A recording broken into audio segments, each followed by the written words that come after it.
everyone, it's me again, Marie Chris Ibarra, 40 years old and with a 16-year-old kid.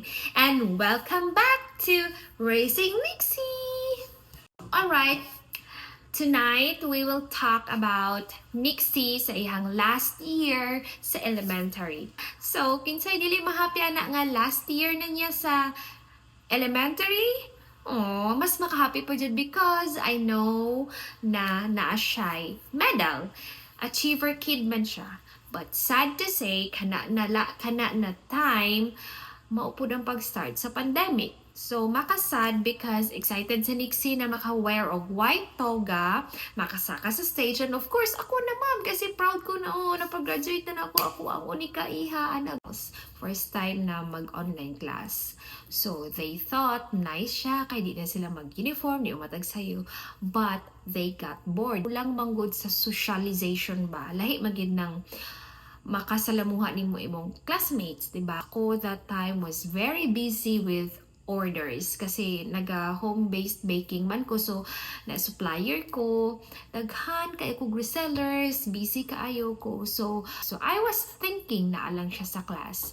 Little did I know, nagistoryan ako sa teacher, gichat ko, mami, let's do parent teacher na meeting on. So ayun, pag meeting, I was told that Nixie has a lot of absences. Imagine, as kada ko alburuto kay busy.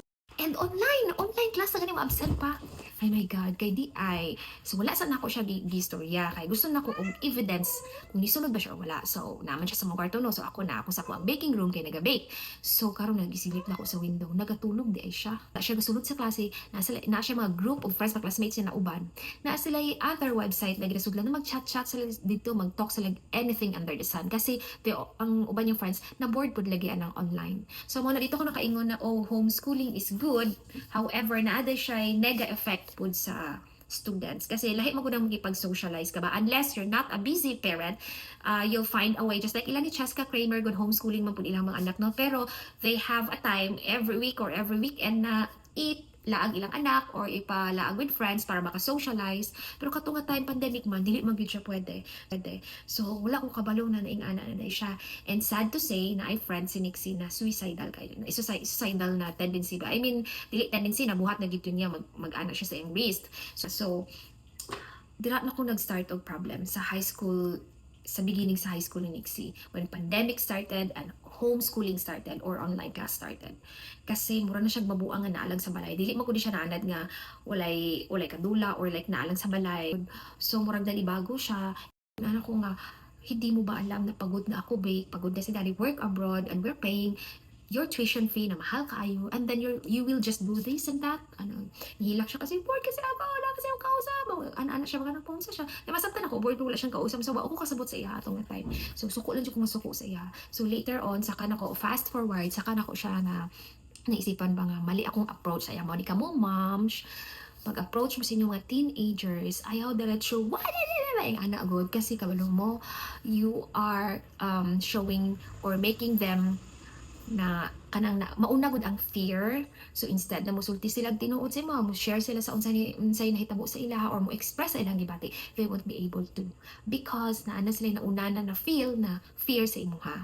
So naman ko time sa kapoy kay ko sa kong orders, kapoy kay ko sige bake and all, tapos kato makalimot ko ba nga oops, kalma Marie Chris, ayaw sad kasuko, ayaw sad kataas imong tingog, makalimot ko say, pero minsan ginauna jud ako, ginakalman ako kung sa ginasa ko ano pa lang problem, bakit kay to ganyan. Pero kato na time kay kapoy ko nya siguro pandemic na ano ko ba, nakasyagit ko sa iya ko, ano man, hindi ko ba alam, nag-ana ko tapos katore. Pero nag-sorry ko sa iya, then after a couple of days, nag-one-on-one talk ni doon sa iya problems. Kato yung ginaingon, ayaw niya ng online class because wala daw siyang kausap, boring daw. All we want is for you to finish your school, to give us a good grade, dili bagsak. Basta di lang kabagsak, we are okay with it or with that, anagon. Yang naada sa yung utok kay feeling niya kapag unsa to, basta na siya gi-mention na grade pag below 85 siya, feeling na niya bagsak, so feeling niya na fail niya ako.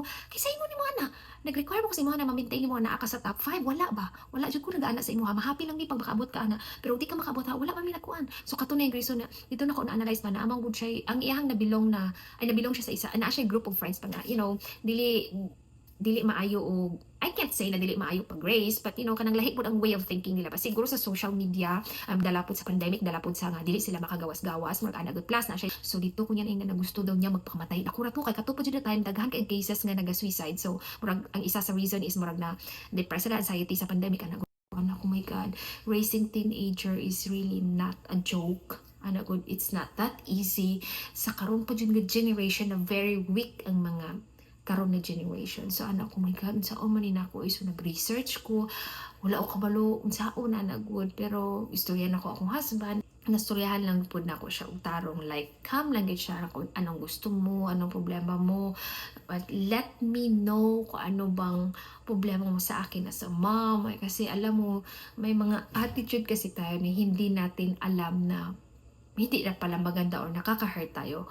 Ang mirror kasi natin is the people around us. Now, ako, ang mirror ko is ikaw. So, let me know ano ang problema sa akin nang mai-address ko. No matter mama ka or anak ka, kung kinsay nagkamali, mao gitoy mo sorry.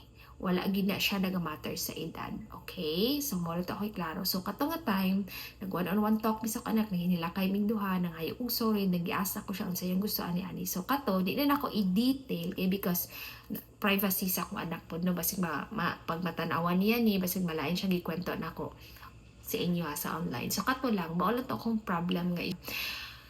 When you have a problem with your kid, talk to them calmly or nicely. Bisag naglagot ka, do not talk nga naglagot ka sa ilaha or i-separate yun, like calm down, na kay nabaluan, ayaw diretso ka suko. Try to calm yourself.